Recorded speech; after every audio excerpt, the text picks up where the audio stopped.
David Cameron, welcome to Times Radio. Well, great to be here, and congratulations for getting it up and running. Well, I didn't do it personally, but it seems to be going all right.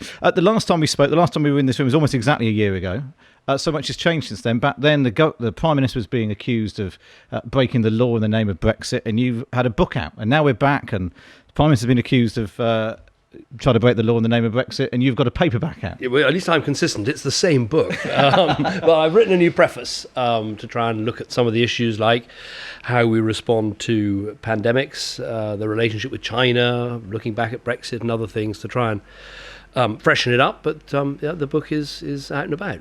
Now, we'll come to some of the listener questions towards the end, but one of the things that came up a lot was people saying, basically, what do you do all day? That you weren't an elderly man when you left Downing Street. How do you fit? And particularly, how's your lockdown been? How have you coped with all of that? I was very lucky. I was at our house in Oxfordshire with my wife and children. My wife was battling hard to save and promote her fashion business. I was working less than that, and so I cooked all the meals. I did my best to keep the place provisioned. A bit of homeschooling, but that wasn't my strong point. I worked for the Chipping Norton Food Bank, actually, 1 or 2 days a week, which was great to do something to help people who were really isolated and stuck at home. But in terms of what I do, I'm president of Alzheimer's Research. Did a lot as Prime Minister to try and promote cures for dementia, and I'm continuing that in my, as it were, afterlife. I'm still president of National Citizen Service, the big volunteering charity, and I work with some businesses in the tech space. So I'm much less busy than I was as Prime Minister, accepted. Do you miss it? Yes, of course there are things that you miss. I mean, it's an amazing job, an extraordinary opportunity, and the opportunity you get to work with extraordinarily talented civil servants and people in our military and intelligence services, all of that you miss. Some of the pressures and the stresses you don't miss, and obviously it's been odd being in lockdown, not being able to do very much, and watching a government deal with a crisis that is far greater than anything John Major or Tony Blair or Gordon Brown or I had to deal with. And so I think all of us have the sort of ex-Prime Minister's Club, as it were, have a real sympathy with the fact that it's unbelievably tough to get it right. And you're having to make so many decisions. Prime Ministers always have to make sort of 3 or 4 quite big decisions every day. But here, it's just decision after decision after decision, and you're not going to get all of them right. It is really, really difficult. So I think we have to bear that in mind. A few weeks ago, we had Julia Gillard and Helen Thorning-Schmidt on the show, and I asked them if they missed it and had it made them wish that they were back on the front line. Julia basically said, no, I'm quite happy being out of it. And Helen said she basically watched it at home, thinking, I wonder what's going on. It'd be good to be in those meetings. Have you had that sense? Do you wish that you were... Do you wish you were in the thick of it? Would you handle it better? There are bits you, as I say, there are bits you miss, and some of those big questions, trying to get some of these big questions right. And, of course, it's such a privilege to do that. But what's happened recently is just incredibly difficult and tough. And look, I think it's easy to criticise with hindsight and say we could have done this faster or that faster. I think the bigger picture is, I think if you asked John Major about science and politics, he'd say he learnt lessons from BSE, and I think Tony Blair would probably say the same about foot and mouth, and I would say the same about dealing with the Fukushima nuclear reactor or dealing with Ebola. And that is, the scientists working in our government are an amazing resource, and it's absolutely vital to ask them what they know and what the best information is. But I think then trying to work out, well, what do we do, is of course a question that involves listening to scientific advice, but it's a question that involves political decisions and judgments and taking steps that might be precautionary. And you can't be certain they're right, but you have to, occupy that space and make those decisions. And I think getting that right is something all Prime Ministers have to learn. When you were Prime Minister, you obviously like you were saying, making big decisions all the time. You're bombarded with threat warnings, and often they, everything turns out all right in the end. And this was the one that didn't. You set up the Threats, Hazards, Resilience and Contingencies Committee.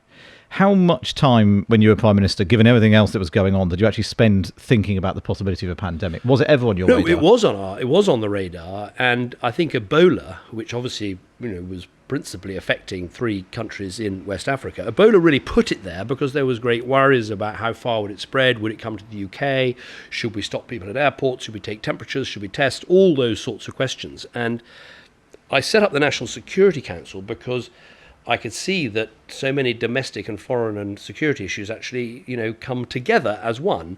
What happens, as I put in the book, what happens in Bangladesh can affect the streets of Bradford, as it were. But specifically on health pandemics, we'd seen SARS and MERS and these other things and Ebola, and we thought we needed to address this as a national security risk. That's why we set up that committee, and we did make a pandemic a tier 1 risk, i.e. one of the most serious and most likely. But I think it is fair to say that the pandemic planning, I think, focused too much on a flu pandemic rather than on a respiratory disease pandemic. And so, the difficulty is being prepared not just generally, but for the right thing.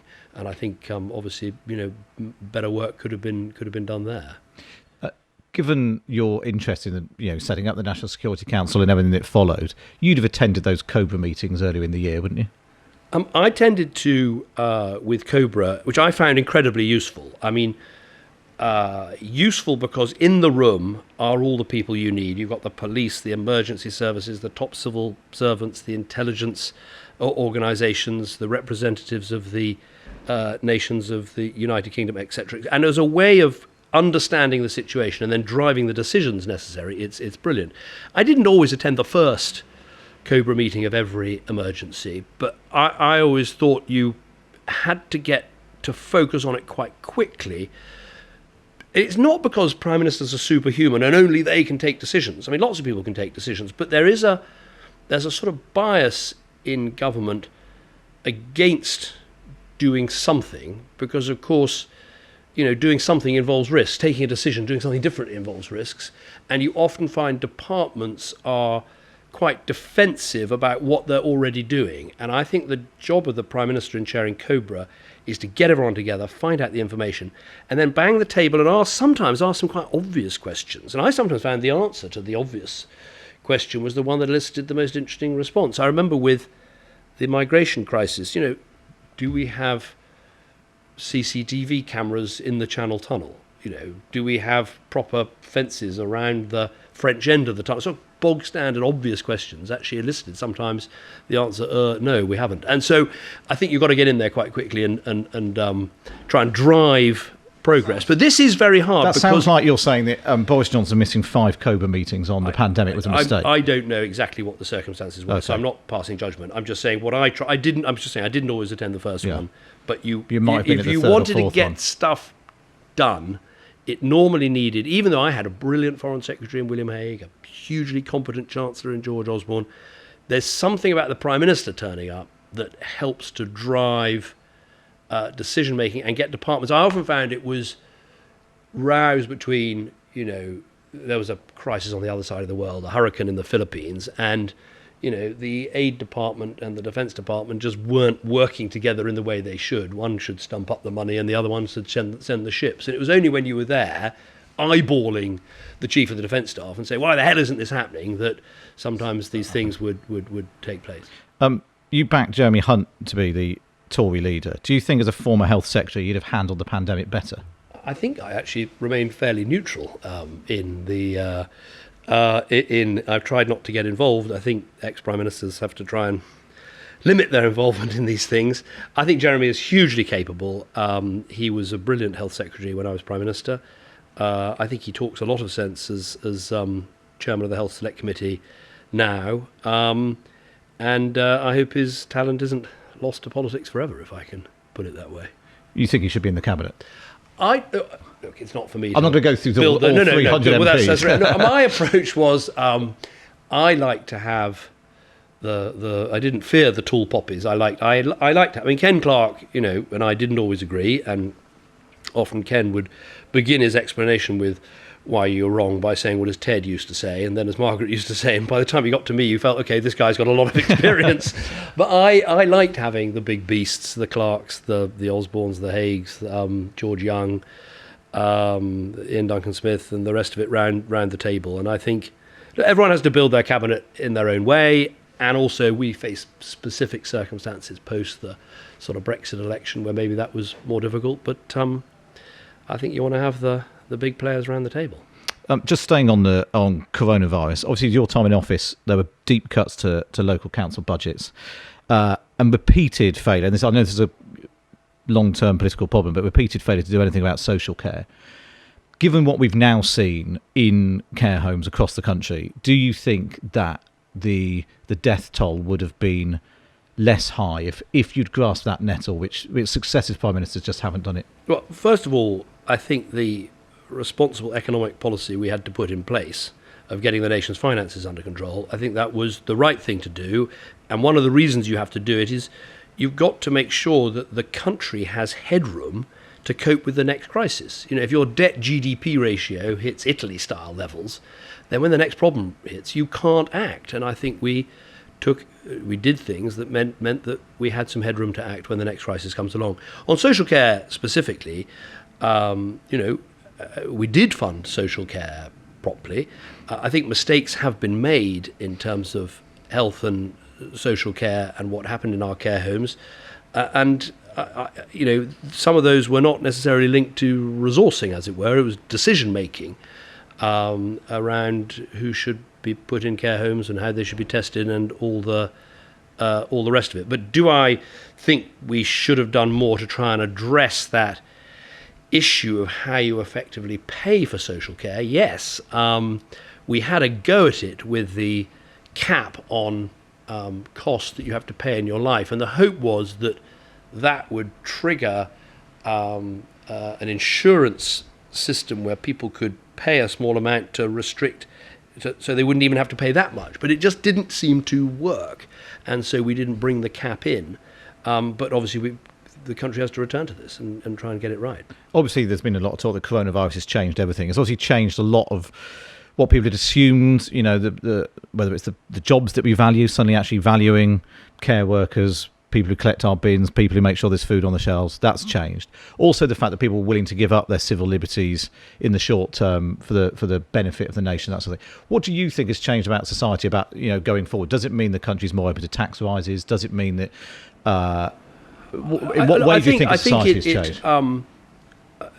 I think that the fact that people were so prepared to make short-term sacrifices for the greater benefit and for the long term, I think is an important lesson for politicians and others to learn. And I think perhaps we've underestimated the extent that people are willing to do that. And I think if you go back to the beginning of the pandemic, I think there was an assumption by some, including perhaps some scientists, that we couldn't do things that have been done in Korea or in Wuhan to try and lock down and beat the virus because we weren't China or we weren't South Korea. And I think, those are effectively political judgments. And I think everyone should look at what happened and how much everyone wanted to pull together and do the right thing. And perhaps that has broader lessons. So that, I think, broadly a good thing. Boris Johnson's been very keen to point out that austerity is not coming back. Do you think that is a mistake, him ruling it out in that way, or is it just inevitable that there will have to be spending cuts or pretty major tax rises? The first thing I'd say is, look, economically, we're responding to something now, which is not the aftermath of a financial crash or the result of too much debt, borrowing and poor practice in banks or what have you. We're responding to the fact that we had to close down a part of our economy. We had to, we deliberately reduced our GDP as an act of policy, and so therefore it wouldn't be the right thing to follow that in anything other than quite a sort of generous help as we reopen. As the economy starts moving again, we're going to have, sadly, a smaller economy of lower tax revenues, huge pressure on spending. We're still going to have to make difficult decisions, and as we hopefully reach the sunlit uplands of growth again, we will have to think about how do we start fixing the roof again while the sun is shining. But we're obviously not there yet.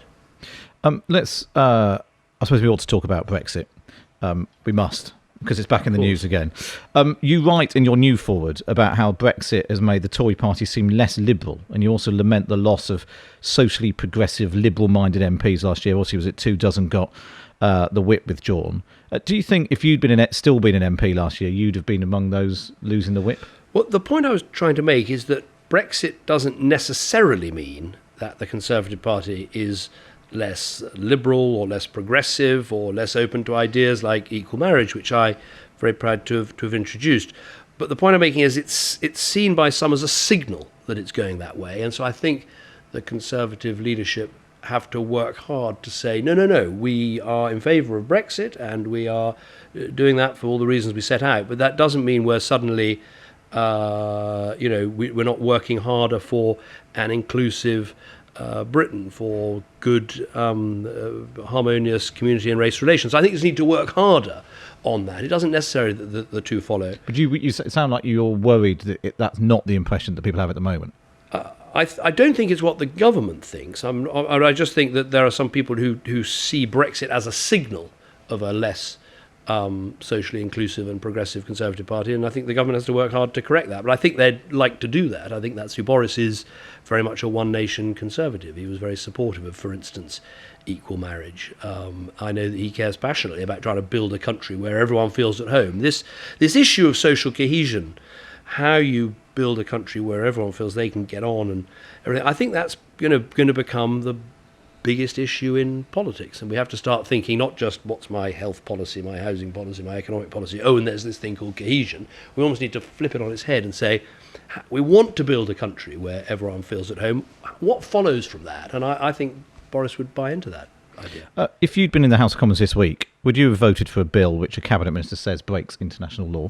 I think what I would have done is seek assurances that this couldn't possibly happen until it really was the last resort, that you have some sort of totally separate vote on it. As I put it the other day, passing a law and breaking an international treaty obligation is the very last thing you should do, the last resort, after you've tried everything else and nothing else works. That sounds like you are happy with the idea of breaking international law. I'm not happy about it, but look, this government's in a negotiation. You just don't think it's real, that's the thing. Well, I've come at it from a different point of view to John Major and Tony Blair, for instance, because I see it as, we're in this very important negotiation. The EU are, quite understandably negotiating very hard and saying all sorts of things and putting all positions about how tough it'll be if there's no deal. And the government's trying to counter that. And one will be able to argue at the end of all this, was it a good tactic or was it a bad tactic? But that's how I see it. And so I was restrained in what I said. And actually, I think we can have a deal. I mean, if it's fishing and state support to industry that's left, those are, I would think, solvable issues. But as a signal for Britain to say that we would even raise the idea of... A year ago, when I interviewed you, the argument then was about prorogation, you said, if you pare back a Conservative to their last dying belief, it really should be that government under the rule of law is the absolute foundation of our constitution, our success as a country, our place in the world. What signal is it sending to other countries? I don't like the signal. Even if it is only a tactic, it's still a message that it sends. Absolutely, and that's why it ought to be a last resort and not something you put on the table early on. That said, I'm trying to be consistent, as it were, with my own record. I mean, I found myself as Prime Minister being told by my Attorney General that because of the decisions of the European Court of Human Rights, I had to give prisoners the vote. And I took the view that whether or not prisoners had the vote was a matter for the UK Parliament, not for a court, even though we'd signed up to the jurisdiction of that court. And so I perhaps see these things in slightly different light to my former Prime Minister colleagues, but it's the signal is bad. I said I have misgivings about it. It's something you should do if all else has failed and not put it on the table early doors. So I think that's a sort of consistent and clear position. When we spoke last year, you talked about the conversation and advice you'd given Theresa May about how to try and navigate their way through Brexit. Have you been in touch with Boris? We talk from time to time and text each other from time to time, but look, I think the negotiation... Have you spoken to him about this I haven't spoken to him about this issue. I also think, to be fair to him, and I always try to be fair, the negotiation he's in, compared with the negotiation I was in, are rather different. I was trying to negotiate to stay in an organisation on a changed basis for which absolutely essential to win the goodwill of the people that were your colleagues round the table. This is a negotiation to leave an organisation that we've been in for 40 years and a negotiation that really no other major country has completed. And it is incredibly difficult, and you have to play perhaps by a slightly different set of rules. So as I say, look, let's do an interview when we've either got a deal or haven't got a deal, and we can then discuss whether the tactics employed to get there were good We'll ones. agree that deal now, and we'll come back and do theoretically, that I was saying, but you can see the point I'm trying to make. Let's talk about, because a lot of the questions which we got in from listeners were along the lines of, why did you clear off when you lost the referendum in 2016? And we spoke at length about that before, and your argument is it's very difficult for you to stay on. But that is clearly... Well, I know. I mean, it wasn't that it was difficult for me. I didn't think it was right for the country. I think the country had... I'd thrown everything into the referendum campaign on the Remain side. I didn't do it as a sort of either-or. I put everything on the line and said everything and did everything I could. And having lost, I thought the country needed a new Prime Minister. It wasn't about me. It was about what was... I mean, it was incredibly painful. I hated having to resign. I didn't want to in so many ways, but I just don't think it would have worked. And I haven't changed my mind about that. So other people said that you did the honourable thing and something went wrong on your watch and you resigned. So what do you make of the fact that the idea of resigning when something goes wrong on your watch doesn't seem to happen anymore? Whether it's Gavin Williamson on the exams or you'd have sacked Dominic Cummings, wouldn't you, for going to Barnard Castle? Well, I did sack him twice, but he kept coming back. We didn't necessarily hit it off, but he's a man of great... I mean, he's very clever. He's very able. Perhaps if he's... your right-hand man and you're the Prime Minister, that's the best place for him. He wasn't my right-hand man, he was someone else's, and it was no end of trouble. But look, I think every case is different. In fact, when you're Prime Minister, you sort of think, surely there's a handbook for when people have to resign and when they don't have to resign. And although I was Prime Minister for 6 years, you get lots of cases and some survive and some don't. And I still, if you ask me to write the handbook now of exactly when resignation is right and when it isn't, it's not that clear cut.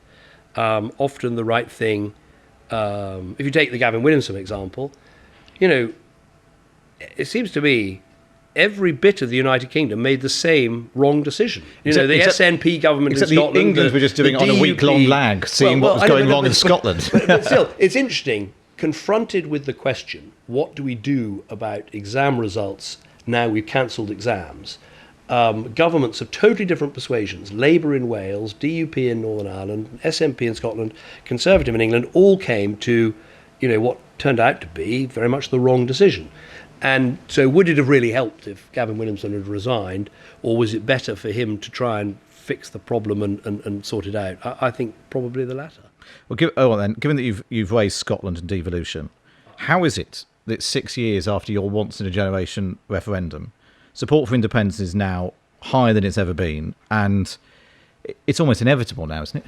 Well, I don't think it has to be, because it was, at the time, said by the SNP team that led the independence campaign, this was once in a generation, once in a lifetime, and I think we should hold them to that. So I don't think another referendum is appropriate. That said, I think that Conservative politicians like me, and indeed Labour politicians who care passionately about keeping the United Kingdom together, I think we've got to put our heads together and think, well, what more can we do to try and demonstrate that this United Kingdom really is a union of four nations and there's real respect for the nationhood of those four nations? How can we make our arrangements work better? Because it would be a tragedy to see this great union fall apart. Do you think that if there was another referendum, and it looks like the SNP are going to win the Holyrood elections next year, they will clearly ask for one, can Boris Johnson keep saying no to another referendum? Well, I said yes to one because the SNP had a majority in the Scottish Parliament and asked for a once-in-a-generation, once-in-a-lifetime referendum. And I thought the right answer was to say yes, and then to make sure the referendum was clearly kind of, as it were, made in Scotland. It was not, we didn't put our hand on the scales and try and, when they wanted votes for 16-year-olds, they got votes for 16-year-olds. When they wanted a 2-year campaign that included the anniversary of Bannockburn, they got the 2-year, And I think that was the right answer. But having had that, I think it's perfectly fair for the Westminster Parliament and parties within it and Boris Johnson as Prime Minister to say, look, we had a referendum, we decided that. Now let's look at ways we can make this United Kingdom work better. Just looking on your coffee table, there are many books, actually mostly with photos of yourself on the front, but one of them says David Cameron, modern, compassionate Conservative. That feels like a strangely retro view of the Conservative Party. Right? Who are the heirs to Cameronism in the Tory party? Look, I think if you ask yourself, does the Conservative Party still care about climate change and the environment, something I put on the agenda, the answer is yes, absolutely. In fact, they've taken the policies I put forward much further. Does the Conservative Party still back equal marriage and is proud of that? Yes, absolutely. Is this Conservative Party more ethnically diverse, representing more parts and more communities in Britain? Yes. So I think, I was arguing back in 2005 when I became leader of the party had to change and become modern, compassionate as well as conservative, and I think that's still the case. It goes back a bit to your question about whether Brexit changes that fundamentally or whether Brexit is just taken by some as a signal that that's in danger, and I'm of the latter view. You mentioned climate change. In your the new forward in your book, you talk about how your daughter Nancy is now an enthusiastic activist. Is she been lobbying you to be more green? I know it's a long time ago since you put a wind turbine on. She went on one of the big marches. I mean, she's at school in London and went on one of the big marches. And I was applauding her for caring about it and for marching. But sort of my worry is that Extinction Rebellion are asking the impossible. And once you start asking the impossible, phase out all cars immediately, go carbon zero in the next couple of years. Once you start asking the impossible, I think there's a danger of losing the middle ground of British politics, who know we've got to take action, and we've got a good plan, and we've cut our carbon emissions, and we continue to cut them, and we're in line with our plans. I think there's a danger if you ask the impossible, you lose the middle ground, and then you won't get it done. And is she sort of lobbying you? Have you got an electric car, given up meat? Giving up flying? We do try and have the odd meat-free day. I'm not great at that, but my curry cooking skills in lockdown have come along a long way. Yes, I need to go further on the cars. There's a debate in my family at the moment about electric hybrids and plug-ins and all the rest of it. That range anxiety is a problem on the pure electric cars. They sometimes advertise they can go great distances, and you load up the car and put your foot down and you're halfway down the M40 and you're worried that you're not going to make it. So I think, but I'm a big enthusiast for the agenda. I mean, I think what's happening in the automotive sector is fascinating. And in terms of policy responses, does Boris Johnson need to go further, bring forward the ban on petrol cars, put up fuel duty? I think we've got to prove that you can have growth and green growth and progress all at the same time. And actually, if you look at what's happening in the world in terms of the new technologies, including hydrogen and other things, that are actually going to fundamentally reduce carbon emissions, I think we've got to make this a story of opportunity and technology rather than one of punishment and the rest of it. And I think that the technology argument is really beginning to win, actually. Obviously, its argument has exploded in America again this week. Donald Trump's climate change scepticism, I think, coming to the fore. Who do you think, Donald Trump or Joe Biden, would be the better US president for Britain?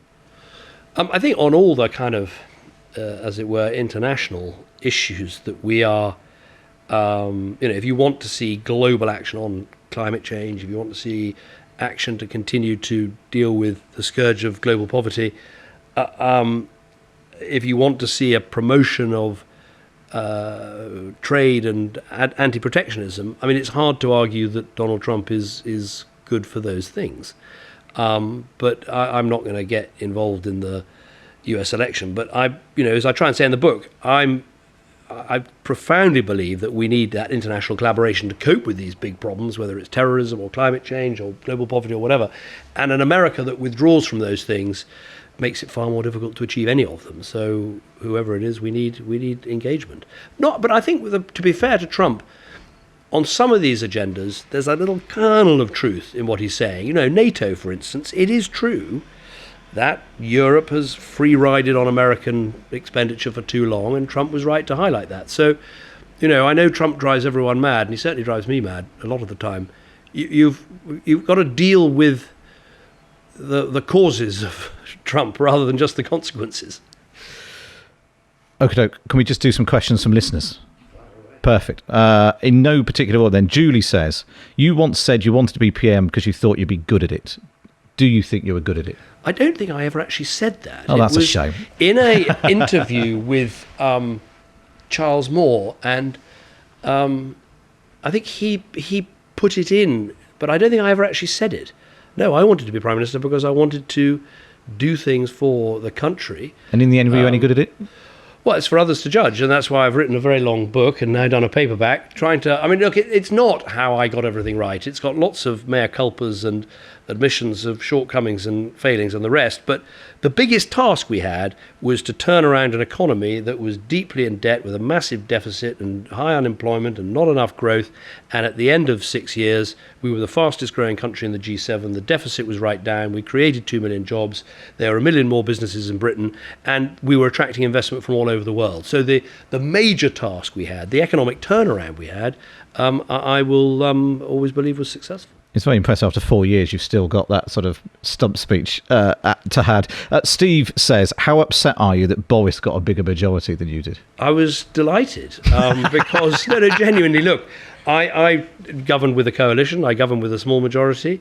If you're a Conservative, you want your team to win. I obviously like to point out to Boris that, I started off as leader. I think we had 180 seats or something, and I got it from 180 to 320, and obviously he's, added the last... Nudged it on a bit. Nudged it on a bit, but I'm not sure he totally sees it in that way, to be fair to him. Well, I'll leave you two to fight that out. Rodders says, what's your favourite beer? I'm a big fan of Hook Norton. Old Hooky is the nearest brewery to me in the country. The weird thing was about lockdown, actually, was I was really looking forward to getting to the pub for that first pint when it was, when you were allowed to. And I felt like a bit like an American tourist because you had your first pint in the pub and it was a bit warm because you're so used to drinking cold beer in lockdown out of the fridge that the real stuff, so that was an interesting... Anyway, it's not that interesting. But anyway, there we are. Draft Guinness in cans is quite good too. That was a good invention. Very good. Kate says, how much does one of your after-dinner speeches cost? I don't know if there's others who's interested in booking you. Or... Well, I'm sure she can go to my speaker agency. I do a lot of... I do some paid speaking, but I do a lot of speaking for Alzheimer's, and a lot of money I've raised has gone to that cause. I think Alzheimer's Research UK has been, the fastest growing research charity in the UK, and I've done a lot of fundraising with them and will continue to do so.